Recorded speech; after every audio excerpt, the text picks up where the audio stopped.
नि सा गा पनि पनि धा पा पद पद गा नि ध सा नि सा गा पनि पनि धा पा पद पद गा नि ध सा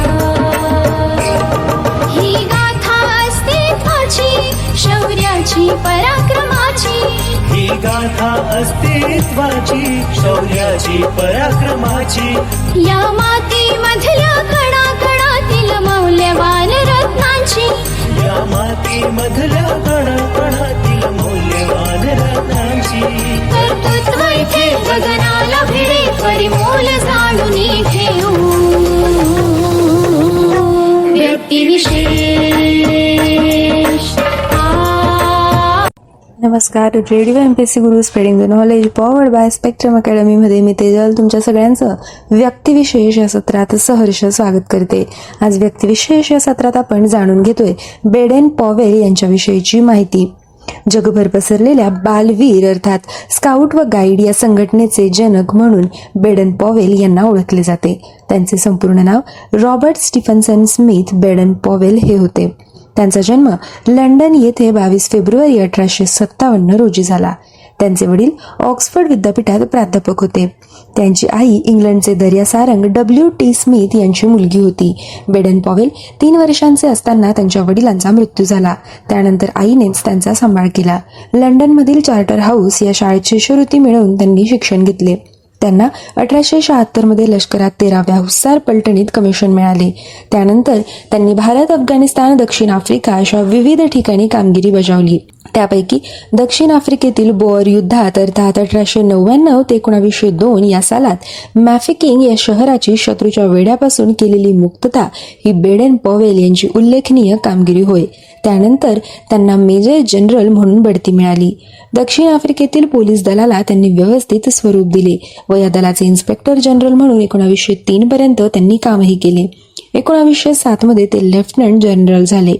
सैनिकी स्काउट करिता त्यांनी लिहिलेले एड्स टू स्काउटिंग 1899 हे पुस्तक शाळेतील मुलांसाठी अतिशय उपयुक्त असल्याचे लक्षात येताच त्यांनी इंग्लंडच्या ब्राउन्सी बेटावर मुलांचे पहिले स्काउट शिक्षण शिबिर भरवले.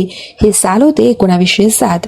अशा प्रकारे बालवीर संघटनेची चळवळ बेडेन पॉवेल यांनी सुरू केली. थोड्याच दिवसात ही चळवळ अनेक देशात पसरली. 1910 मध्ये आपली बहीण ॲग्नेस बेडन पॉवेल हिच्या मदतीने त्यांनी मुलींसाठी वीर बाला अर्थात गर्ल गाईड ही संघटना स्थापन केली. मुलांना व मुलींना जगाचे आदर्श नागरिक बनवणे हा या दोन्ही संघटनांमधील त्यांचा प्रमुख हेतू होता. 1910 साली 7व्या एडवर्डच्या सल्ल्यानुसार ते सेवानिवृत्त झाले व पुढील सर्व आयुष्य त्यांनी बालवीर संघटनेसाठी वाहून घेतले.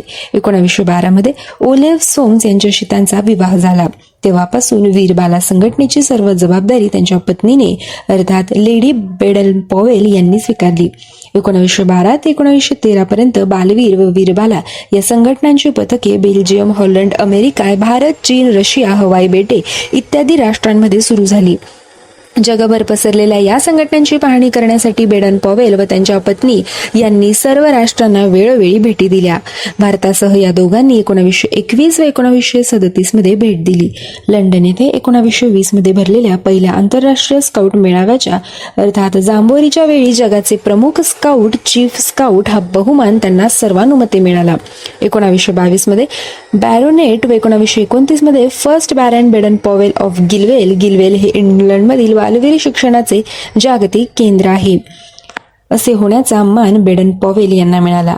त्यांच्या बहुमोल कार्याबद्दल 1939 मध्ये त्यांचे नाव शांततेच्या नोबेल पारितोषिकासाठी सुचवले होते, परंतु दुसऱ्या जागतिक युद्धामुळे ते दिले गेले नाही. बेडन पॉवेल यांनी आपल्या आईला लिहिलेली 2000हून अधिक पत्रे अतिशय महत्वाची आहेत. त्याची काही चित्रे व कलाकृती इंग्लंडमध्ये गिल्वेल पार्क या शिक्षण केंद्रात जतन केलेली आहेत. केन्यामधील नेरी येथे त्यांचे निधन झाले. बेडन पॉवेल यांची उल्लेखनीय पुस्तके जाणून घेऊ. Scouting for boys 1908, my adventures as a spy 1915, girl guiding 1917, what scouts can do 1921, scouting and youth movements 1929, lessons of a lifetime हे आत्मचरित्र 1933, African adventures 1936, paddle your own canoe 1939 ही त्यांची उल्लेखनीय काही पुस्तके होय. चारित्र्य, आरोग्य, उद्यमशीलता आणि सेवाभाव ही चतुःश्रुती असणारी जगभर पसरलेली त्यांची बालवीर संघटना होती. लष्करात दाखल झाल्यानंतर बेडन पॉवेल यांनी दक्षिण आफ्रिका, अफगाणिस्तान आणि भारत अशा ठिकाणी कामगिरी बजावली. लष्करात ते लेफ्टनंट जनरल या पदापर्यंत पोहोचले. कर्तव्य दक्षता, राष्ट्रप्रेम, शुचिता हे सूत्र असणारी बालवीर चळवळ 1907 मध्ये सुरू झाली होती. ही चळवळ साऱ्या जगभर पसरलेली असतानाच बेडन पॉवेल यांनी आपली बहीण ॲग्नेसीच्या मदतीने 1910 मध्ये वीरबालात सुरू केली हे आपण जाणून घेतले. या संघटनांच्या सर्व जबाबदाऱ्या त्यानंतर त्यांच्या पत्नीने सांभाळल्या हेही आपण माहीत करून घेतले. या दोन्ही संघटनांच्या शाखा बेल्जियम, हॉलंड, अमेरिका, भारत, चीनसह अवघ्या विश्वात सुरू आहेत. सद्गुण, कर्तृत्व आणि देशाभिमान या गुणांच्या विकासाबरोबर आदर्श नागरिक घडवण्याची पाठशाळा म्हणजे बालवीर चळवळ असे लॉर्ड बेडन पॉवेल म्हणतात. चारित्र्य शिक्षणाची ही चळवळ सुरू करणारे लॉर्ड बेडन पॉवेल हे खरोखरच एक महान कर्तृत्व होते. नागरिकत्वासाठी आवश्यक असणाऱ्या गुणांचा परिपोष करणे हाच या संघटनेमागचा मुख्य उद्देश होता. त्यांनी स्काउटिंग फॉर बॉईज 1908 या आपल्या पुस्तकात त्यांच्या कल्पना आणि विश्लेषण यांचे विवरण करून सांगितले आहे. शिक्षण पद्धतीचा प्रत्यक्ष प्रयोग व्हावा म्हणून त्यांनी इंग्लंडमधील ब्राउनसी बेटावर आपल्या संघटनेचे पहिले शिबिर 25 जुलै ते 9 ऑगस्ट 1907 या कालावधीत घेतले. तेथे बेडन पॉवेल यांनी संघटनेचे प्रशिक्षक म्हणजेच स्काउट मास्टर म्हणून काम केले. 5-5 मुलांचा एक असे त्यांनी 4 संघ पाडले. मुलांच्या पैकीच एकाला त्या संघाचे नायक केले.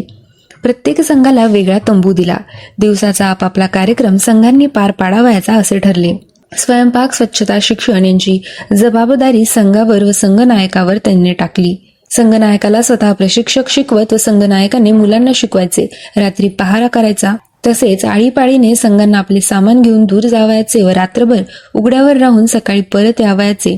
पशुपक्षी व निसर्ग यांचे निरीक्षण करणे, मैदानी व रानावनातील खेळ, होकायंत्रांचा व नकाशाचा वापर इत्यादी अनेकविध कार्यक्रम त्यांनी पार पाडले. हे शिक्षण शिबिर बालवीर संघटनेच्या इतिहासात फार महत्वाचे समजले जाते. संघ पद्धती अर्थात पॅट्रोल सिस्टम हा शिक्षणाचा मूळ गाभा असे बेडन पॉवेल यांनी सांगितले. बालवीर आणि वीरबाला संघटना पद्धतीवरच आधारलेल्या आहेत. सुरुवातीला बेडन पॉवेल यांची अशी काही संघटना सुरू करावी अशी कल्पना नव्हती.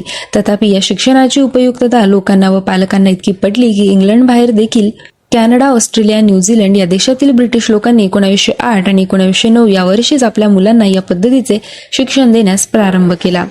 या प्रकारचे बालवीर शिक्षण 1909 मध्ये सुरू करणारे इंग्लंडच्या व्यतिरिक्त चिली हे पहिले राष्ट्र होय. 1910 मध्ये या संघटनेची चळवळ अमेरिकेत देखील पोहोचली. याच वर्षात बेल्जियम, हॉलंड, फ्रान्स, रशिया या युरोपीय देशात व अर्जेंटिना, ब्राझील या अमेरिका खंडातील देशात या संघटनेचा प्रसार झाला. भारतातील वीरबाला संघटनेस अनुक्रमे 7 ते 11 वयोगटास बुलबुल अर्थात बालिका, 11 ते 17 या गटास गाईड अर्थात वीरबाला व 17 ते 25 या गटास रेंजर, प्रौढा असे म्हणतात. तसेच मुलांसाठी 1914 साली 7 ते 11च्या वय गटातील मुलांकरिता कब शिशुवीर या नावाने शिक्षण सुरू केले गेले. पुढे 1916 साली 17 वर्षाच्या वरील मुलांसाठी रोवर अर्थात प्रौढवीर नावाने शिक्षण सुरू झाले. दैनंदिन जीवनात बालवीर व वीरबाला यांनी 10 मूल्यांचे अथवा नियमांचे पालन करावे असा प्रघात आहे. ती 10 मूल्ये जाणून घेऊ. विश्वासार्हता व प्रामाणिकपणा, निष्ठा, बंधुभाव, सहकार्य, सौजन्य, प्राणीमात्रांविषयी आपुलकी, शिस्त व आज्ञाधारकपणा, धैर्य व आनंदी वृत्ती, काटकसर, विचार, आचार व उच्चार यांचे पावित्र्य असे मूल्य बेडन पॉवेल यांनी आपल्या संघटनांसाठी घालून दिले आहेत. जागतिक बालवीर संघटनेचे कार्यालय प्रथम लंडन येथे होते. पॉवेल पती पत्नीने सर्व देशांना जेव्हा भेटी दिल्या त्यात भारतालाही त्यांनी 1921 व 1937 साली भेट दिली होती. बाय स्काउट 1916 साली चेन्नईजवळ अड्यारला सुरू झाले. 1917 साली पंडित मदन मोहन मलवीय यांनी बॉईज स्काउट चळवळ सुरू केली. 1921 साली बेडन पॉवेल यांनी सर्व संस्था एकत्र केल्या व त्यांचे नाव बॉय स्काउट असे ठेवले. 1938 मध्ये हिंदुस्थानात स्काउट असोसिएशनची त्यांनी स्थापना केली. त्यात Hindustan scout boy scout girl guide हे भाग होते. 7 नोव्हेंबर 1950 मध्ये एकत्रित येऊन त्यांनी Bharat scout and guide association हे नाव दिले. भारतीय मुलांना मातृभूमीचे उत्तम नागरिक बनवण्यात सहकार्य करणे हा त्यांचा उद्देश होता. ईश्वराविषयी पूज्य भावना, स्वहितापेक्षा देशहित मोठे, शेजारी व इतरांविषयी सेवाभावाचे बीज रुजावे हा उद्देश त्यामागे होता. सर्व जगात बंधुभाव, ऐक्य व शांतता नांदावी, समान ध्येयाच्या संस्थांशी मित्रत्व राहील हे धोरण स्काउटचे आहे. हे बेडन पॉवेल यांनी पटवून दिले. त्यांचा दिनांक 8 जानेवारी 1941 रोजी निधन झाले. स्काउट गाईड चळवळ रुजवणाऱ्या या महान कर्तृत्वास रेडिओ MPSC गुरुकडून मानाचा मुजरा. विशेष या सत्रात आपण जाणून घेतले बेडन पॉवेल यांच्याविषयी. पुन्हा भेटूया एका खास व्यक्तिमत्वासोबत. तोपर्यंत stay tune to Radio MPSC Guru, spreading the knowledge, powered by Spectrum Academy. धन्यवाद. कंपनी सुरू केली होती. ती आज जगातील सर्वात प्रभावशाली आणि महाबलाढ्य सॉफ्टवेअर कंपन्यांमध्ये गणली